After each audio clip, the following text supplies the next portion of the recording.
This video is brought to you by Against the Flow of Mississippi. Against the Flow of Mississippi is a book about Jake Fayard, a Marine veteran who is unhappy with the political machine running the state of Mississippi. He decides to fight the corruption from the inside. Jake will face more challenges than he ever has and will stand up for what he thinks is right.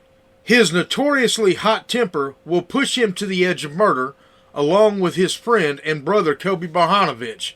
Together, they will fight the system and give the power back to the citizens of Mississippi. Against the Flow of Mississippi is now available on Amazon. A link to the book will be placed in the description below.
Alright, y'all. So, figured I'd do this video.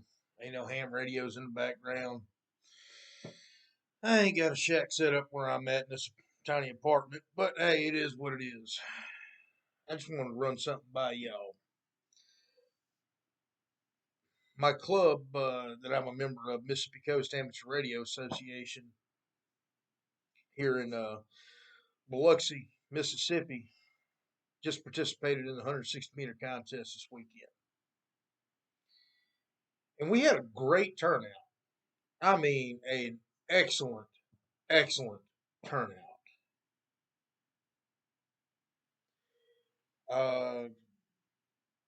We operated at a fella Ham's house who had a very nice station. It's got an L-Craft K3S, an L-Craft 1500 watt amplifier. Thank you, Norm. And a full-size 160 meter dipole. I don't know how high it was, but it was pretty impressive setup. I mean, very impressive. And I just wanted to say that if you're a new ham, I've been doing this a few years, but let's just say you're a new ham and you decide that you want to find out what a new mode is, what ham radio is all about. Specifically for those that just got their technician class license, and we've had quite a few of those. Going to an event like this, or a field day event, or, you know, any kind of event like this. Great way to learn. You can operate with somebody else as your control operator. It was my pleasure to have a couple of new hams who have never done this, never operated HF before. Sit there and work contacts on 160, and not everybody's got 160 meters. Reason that not everybody's got 160 is because it's a very low band and requires a very large antenna. Half-wave dipole is like 265 feet. It's massive.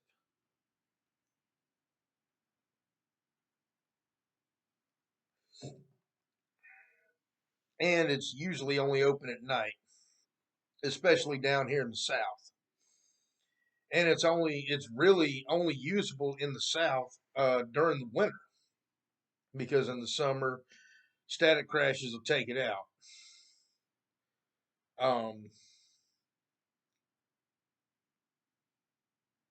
To see the look on these guys' faces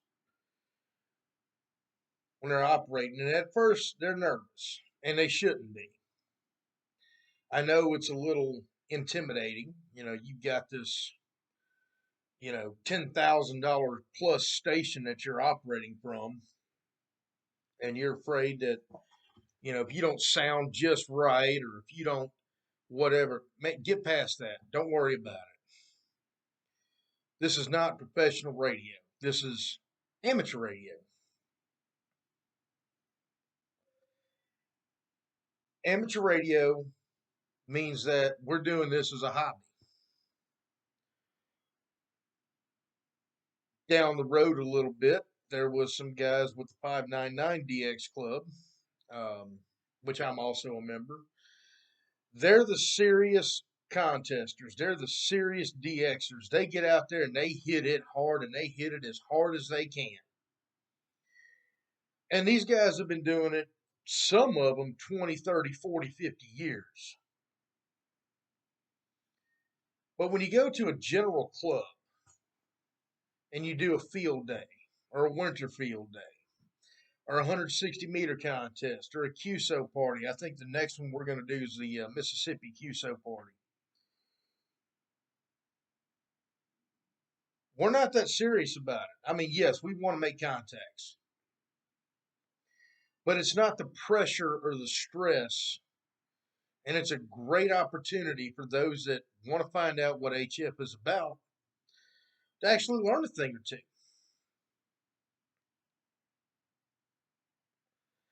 I encourage that.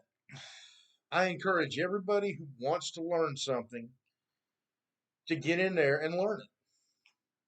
I encourage anybody who wants to operate to operate. I encourage anybody who wants to learn anything to go to your local ham club and ask questions. The only stupid question is the one you don't ask. Now, I mean, you may have a few undesirable people there that may talk down to you or whatever, but you got those everywhere. Just ignore them. Find somebody who's into what you want to do. And if not, you can always look on the internet. You can find YouTube. There's several YouTube amateur radio Elmers, if you will. You got Ham Radio Concepts down in Florida. You got Randy K7AGE. I think he's out in Oregon now. You've got so many different people that are on the internet that are willing to give you a piece of what they do and tell you how to do stuff. If you're into weak signal work, you got JD N0IRS up in Kansas City. Of course, you have my channel, and I'll do as much as I can. Unfortunately, like I said, I just don't have a station set up here yet. I should have a station here in a few months. But we will answer any question that you have. There are those of us who love to help out our fellow hams. And if we can help out our fellow hams, that gives us something to do. Nobody's born knowing how to do this. Nobody is born with a knowledge of how to do any of this. Nobody is. You, and here I go kicking my camera, you have to be taught. Nobody's born with an extra class license, and even guys that have been in ham radio for 50 years, there's stuff that they don't know.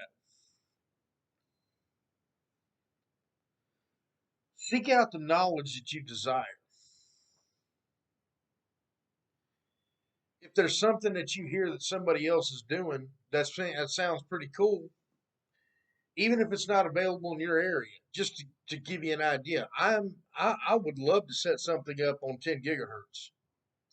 Well, there ain't nobody around here on 10 gigahertz, so I'm trying to put that bug in people's ear to see if somebody wants to get on it with me, just because I want to play with it. For a while, there was no activity on 220. So I went and put up a 220 repeater. People bought 220 radios. There's so much that you can do in this hobby other than talking on the 2 meter repeater. Granted, that is a lot of it, but that's not all of it. There's also a lot that you can do that doesn't involve 5.9, thank you for your contact, QRZ. There's a lot that you can do with this, but you've got to learn how to do it. You've got to want to seek the knowledge out. And if you don't seek the knowledge out, either at your local club meeting or at your on the internet or whatever. And if you're watching this, obviously you have internet access. Go find something that you like doing or you want to know more about. That's what we're here for. We're here to help each other. If we're not here to help each other, what's the point? Amateur radio is supposed to be, in my opinion, a large fraternity. Worldwide. We all got our license. We took the test. We passed the test. We took the time to study. Let's help each other. And I'm willing to help anybody who's willing to seek out that knowledge as long as I have it. If I don't know the answer, maybe I know where to get the answer. Maybe I know somebody that does stuff like that can point you to that. And that's what the good thing about a local ham club is getting people who know how to do stuff. I've met friends all over the world. I got friends in Australia. I got friends in New Zealand. I got friends in Europe, all from ham radio. I got friends all over the country, all from ham radio. Well, not all from ham radio, but a lot of it from ham radio. We're hams. We're supposed to help each other. We're supposed to share knowledge. Otherwise, the hobby's going to die. And that's what I'd like to see. Y'all have a good one. 73 W5BLX.